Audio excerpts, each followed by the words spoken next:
Halo semuanya, apa kabar? Jumpa lagi di BG Channel.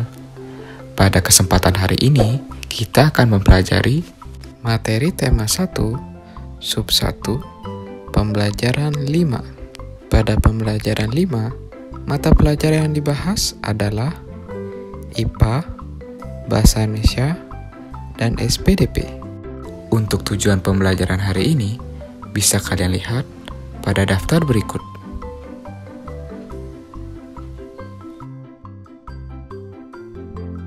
Seperti biasa, sebelum kita memulai pembelajaran hari ini, mari kita berdoa terlebih dahulu agar pembelajaran hari ini berjalan dengan lancar dan lebih bermakna. Berdoa dipersilakan.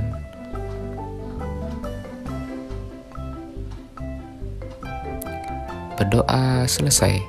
Nah, mari kita mulai pembelajaran hari ini. Di bawah kandang kelinci, Edo melihat seekor siput yang sedang berjalan perlahan. Edo pun mengambilnya. Kelinci dan siput sama-sama hewan, tetapi gerakannya kok berbeda ya? Kelinci bergerak lincah, berlari dan meloncat, sedangkan siput bergerak sangat pelan. Mengapa bisa begitu? Kumam Edo penasaran.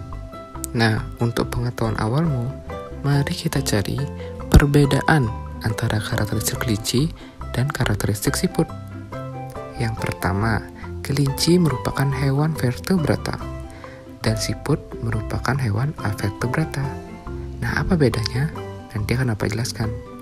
Yang kedua, gerakan kelinci lebih lincah dan cepat, berpindah tempat dengan berlari, berjalan, dan meloncat. Sedangkan siput, gerakannya lambat. Mereka berpindah tempat seolah merayap di permukaan. Kemudian, kelinci tubuhnya banyak ditumbuhi oleh bulu-bulu. Sedangkan siput memiliki cangkang keras di luar tubuhnya yang berfungsi sebagai pelindung ketika dalam bahaya. Nah, kemudian kelinci alat geraknya adalah sepasang kaki depan dan sepasang kaki belakang. Lalu untuk siput, alat geraknya adalah kaki perut lebar dan pipih. Lalu kelinci berkembang biak dengan cara beranak, sedangkan siput dengan cara bertelur. Nah, itu adalah beberapa karakteristik kelinci dan karakteristik siput. Pada pembelajaran sebelumnya, kamu telah mengetahui bahwa kelinci termasuk hewan vertebrata. Masih ingat apa itu hewan vertebrata?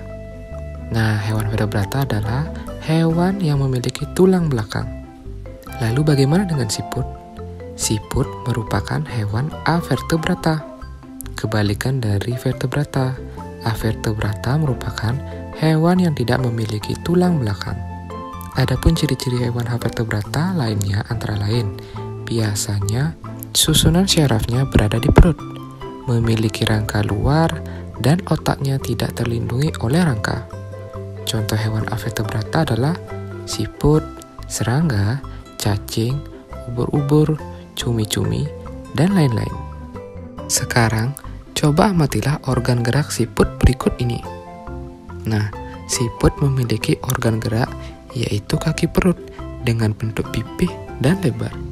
Fungsi utama kaki perut pada siput adalah untuk bergerak dan berpindah tempat. Sekarang kamu amatilah. Di sekitarmu pasti banyak sekali jenis hewan avertebrata. Bersama temanmu, amati hewan-hewan tersebut dan identifikasikan organ geraknya. Tuliskan hasilnya pada tabel di bukumu, seperti ini. Nah, selamat mengerjakan. Sekarang mari berkreasi. Pilihlah salah satu hewan avertebrata, kemudian buatlah model sederhana organ gerak dari hewan yang kamu pilih tersebut menggunakan plastisin. Buatlah sebaik mungkin sesuai dengan keadaan aslinya. Seperti contoh berikut ini. Kamu bebas memilih hewan asalkan dia termasuk golongan avertebrata. Gunakan kreativitasmu. Selamat mengerjakan. Sekarang mari bersama-sama membaca teks yang berjudul Siput Bukanlah Hewan Lemah. Siput menurut sebagian orang dianggap sebagai hewan yang lamban dan menjijikan. Bahkan karena gerakan yang lambat, tidak jarang orang-orang membandingkan siput dengan kelinci yang cepat. Siput juga dianggap menjijikan karena tubuhnya penuh dengan lendir. Sebenarnya siput memiliki kelebihan dan keistimewaan. Kelebihan dan keistimewaan siput ini merupakan karunia Tuhan yang tidak dimiliki oleh hewan lainnya. Tuhan tidak mungkin menciptakan makhluk hidup tanpa kegunaan. Nah, apa saja kelebihan dari siput? Mari kita simak. Pertama, siput merupakan hewan yang berjasa dalam penguraian serpihan daun-daunan. Kenapa berjasa? Karena siput memakan daun-daunan dan menjadikannya bagian-bagian kecil, sehingga mudah untuk diuraikan oleh bakteri pengurai. Hasil penguraian yang diawali oleh siput itu akan berfungsi menjadi pupuk alami, sehingga tanah pun menjadi subur. Kelebihan yang kedua, siput adalah sang pengembara yang mandiri. Meskipun siput berjalan lambat, namun siput memiliki stamina yang sangat bagus. Daerah pengembaraan siput pun sangat luas. Pengembaraan siput dimulai sejak siput menetas. Setelah menetas, siput langsung mandiri. Siput tidak lagi terikat dan bergantung pada induknya. Kelebihan yang ketiga, siput memiliki pertahanan diri yang baik dalam beradaptasi dengan lingkungan dan mempertahankan diri dari serangan predator atau pemangsa. Meskipun tubuhnya lunak, namun tubuh siput memiliki lendir. Lendir ini berfungsi sebagai minyak pelumas dan pelindung bagi tubuhnya ketika berjalan di permukaan. Jalan sekasar apapun dan seterjal apapun akan mudah dilalui tanpa tubuhnya terluka. Karena itu, kalau kalian melihat siput berjalan, pasti mereka meninggalkan jejak lendir. Selain itu, siput juga dikaruniai Tuhan dengan cangkang. Cangkang ini berfungsi sebagai rumah yang memberikan kenyamanan dan keamanan bagi tubuhnya. Cangkang juga berfungsi sebagai tempat persembunyian ketika ia terancam oleh lingkungan atau predator. Meski panas ataupun hujan, siput tetap bisa hidup nyaman dan aman dengan cangkangnya. Predator pun akan kebingungan untuk memangsa siput karena tubuhnya terlindungi oleh cangkang yang keras. Jadi siput bukanlah hewan yang lemah ya. Siput adalah hewan istimewa yang memiliki banyak kelebihan. Siput diciptakan Tuhan dengan kekurangan sekaligus dengan kelebihan. Begitupun dengan manusia, diciptakan Tuhan dengan kelebihan dan kekurangan. Oleh karena itu, kamu tidak boleh menyombongkan diri dengan kelebihan yang kamu miliki. Kamu juga jangan minder jika kamu memiliki kekurangan. Selanjutnya, berdasarkan bacaan di atas, temukan ide pokok dan kalimat pengembang masing-masing paragrafnya. Nah, teks tadi memiliki 6 paragraf. Nah, kalian akan diminta kembali menentukan ide pokok dan kalimat pengembangnya. Untuk mengingatkan, maka akan Bapak berikan beberapa contohnya. Yang perlu kalian ingat adalah ide pokok bisa ada di awal paragraf atau akhir atau di tengah paragraf. Contohnya, untuk paragraf pertama, ide pokoknya adalah berada di awal paragraf, yaitu siput dianggap hewan yang lambat dan menjijikkan. Nah, yang perlu kalian ingat juga, ide pokok berbeda dengan kalimat utama. Kalau kalimat utama, itu kalian menyalin semua yang termasuk kalimat utamanya sampai tanda titik.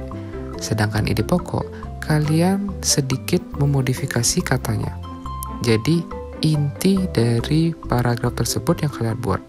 Kemudian kalimat pengembang selalu mengikuti atau berdekatan dengan ide pokok. Nah, kalimat pengembang untuk paragraf pertama adalah, bahkan karena gerakannya yang lambat, tidak jarang orang membanding-bandingkannya dengan kelinci. Siput juga dianggap menjijikan karena tubuhnya yang penuh lendir. Nah, itu kalimat pengembangnya. Hal yang sama bisa kalian lakukan untuk paragraf berikutnya. Misalnya paragraf kedua, ide pokok. Nah, ini juga berada di awal paragraf ya. Siput berjasa dalam penguraian serpihan daun-daun. Nah, itu adalah ide pokoknya. Kemudian kalimat pengembangnya, kenapa berjasa? Karena siput memakan daun-daunan dan menjadikannya bagian-bagian yang kecil atau serpihan, sehingga mudah untuk diuraikan oleh bakteri pengurai. Nah, itu kalimat pengembangnya. Paragraf ketiga pun sama. Ide pokoknya, siput hewan pengembara yang mandiri. Kalimat pengembangnya, meskipun siput berjalan lambat, namun siput memiliki stamina yang sangat bagus. Daerah pengembaraan siput pun sangat luas. Pengembaraan siput dimulai sejak siput menetas. Setelah menetas, siput langsung mandiri. Siput tidak lagi terikat dan bergantung pada induknya. Nah, itu adalah kalimat pengembangnya. Sekarang coba kalian temukan kalimat pengembang dan ide pokok dari paragraf-paragraf selanjutnya. Selamat mengerjakan. Pada pembelajaran sebelumnya, kamu telah mempelajari ragam gambar cerita atau ilustrasi. Dalam membuat gambar cerita, kamu juga harus mengetahui corak gambar cerita atau ilustrasi. Corak gambar cerita atau ilustrasi adalah sebagai berikut. Pertama ada yang disebut seni realis. Realis merupakan gambar yang dibuat seperti keadaan aslinya, baik bentuk, ukuran, dan tata letaknya. Intinya dalam menggambar realis, kamu cukup menggambar bentuk suatu benda atau pemandangan dengan keadaan aslinya atau bentuk aslinya. Kemudian ada juga karikatur. Karikatur merupakan gambar yang melebih-lebihkan atau mengubah dari objek aslinya. Gambar karikatur menyajikan objek dengan karakter yang lucu dan aneh bentuk tubuhnya. Biasanya gambar karikatur mengandung kritikan dan sindiran. Ciri khas yang paling sering terlihat dari gambar karikatur adalah ukuran tubuh atau anggota tubuh yang berbeda dari ukuran aslinya. Misalnya kepalanya lebih besar daripada ukuran tubuh lainnya, atau giginya yang dibuat lebih besar, atau perut yang dibuat lebih besar. Contohnya kalian bisa lihat seperti berikut. Ketiga, ada kartun. Kartun merupakan gambar yang berfungsi untuk menghibur dan berisikan humor. Gambar kartun dapat berupa tokoh binatang atau manusia. Contohnya seperti ini. Kemudian yang terakhir, dekoratif. Dekoratif adalah gambar yang disajikan dengan mengubah bentuk objek aslinya, namun tanpa menghilangkan ciri-ciri khasnya. Misalnya ketika kamu menggambar pemandangan dan lain-lain, kamu memberikan warna yang sedikit berubah dari warna aslinya. Namanya dekoratif. Artinya sedikit mendekorasi gambar dengan tambahan-tambahan yang lebih memiliki unsur seninya. Nah, contohnya sebagai berikut. Nah, sekarang coba buatlah gambar ilustrasi mengenai cerita siput bukanlah hewan lemah. Kamu bisa memilih salah satu corak gambar di atas.